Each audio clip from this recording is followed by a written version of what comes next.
may be to simply keep firing the right hand. He hits Byrd flush with it again, and again, and again. This video is a case study of Wladimir Klitschko versus Byrd in their second fight, on how an orthodox fighter can outbox a southpaw. The key techniques Klitschko used are a long lead hand, which helps control the southpaw and create openings, the jab and left hook, and once you have control of your opponent, setting up the right hand. Klitschko was tall and had a good reach. He also used his height advantage better than anyone else. However, these techniques can still be used by shorter fighters. Is clearly the most talented, but at what price? Just a perfect shot. The long lead hand or the long guard is simple and effective like a spear. You keep your arm raised and between your chin and their guard. This means that you now control the space between you two. You can manipulate their guard, creating openings. You can measure your range, push and pull your opponent off balance. You can guard their punch close to their body before it even has proper momentum. You can blind the opponent if they have a high guard, which helps you land follow-up punches or prevents them from accurate punches. And the trick was to keep his left-handed in a kind of extended position instead of bringing it back. And therefore, Byrd spent most of the fight trying to get out of the way of the left extended arm, and that's why he never saw the right hands, because he was trying to get out of the way of the extended left hand. And the jab, when Byrd was responding to Klitschko's lead hand, this made gaps in his defence, which Wladimir was able to exploit. He would then jab through the gap. He did this time and time again. If Byrd did not respond to the lead hand, Wladimir would either jab his guard or hook around it, which leads us to the hook. Klitschko hooked off the jab, and this is done by practically every high-level fighter.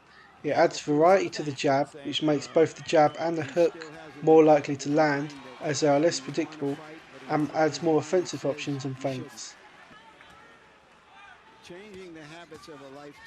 By stepping back or clinching to maintain distance and using a long guard, a stiff jab and adding the hook around the jab, Klitschko was able to control Byrd.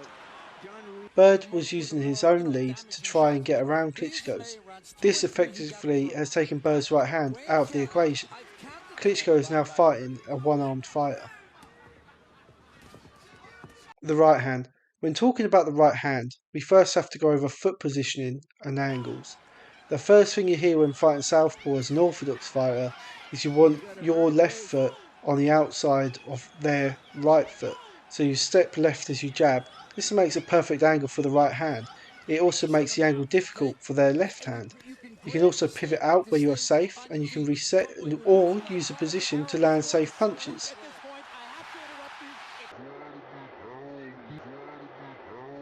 Probably gave Wladimir the first round, which would make the lead 6. Another right hand lands. Probably gave Wladimir the first round, which would make the lead 6. Klitschko lands some fantastic right hands the opposite way in this fight, and it's the same principle. Create a better angle for your own punch and worse for theirs. Klitschko actually landed more right, stepping to the right than to the left. By going to your own right, you create another angle where you can punch their centre line while being in a good position yourself.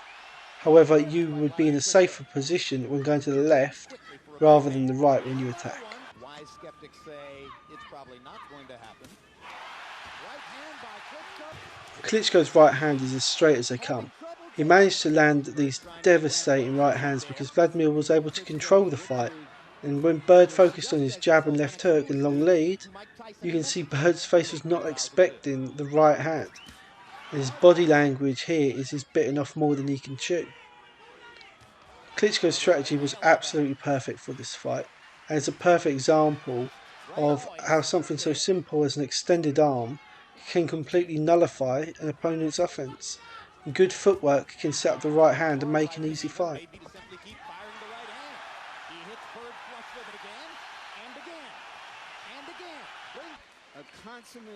Let me know in the comments if you have been using, or you will be using in the future, these techniques, or if you're a southpaw, what are you expecting from an orthodox opponent, and how do you counter them? Too much. If Byrd was hoping to wear Klitschko out with his face and his head by taking all those blows, that is not a good strategy.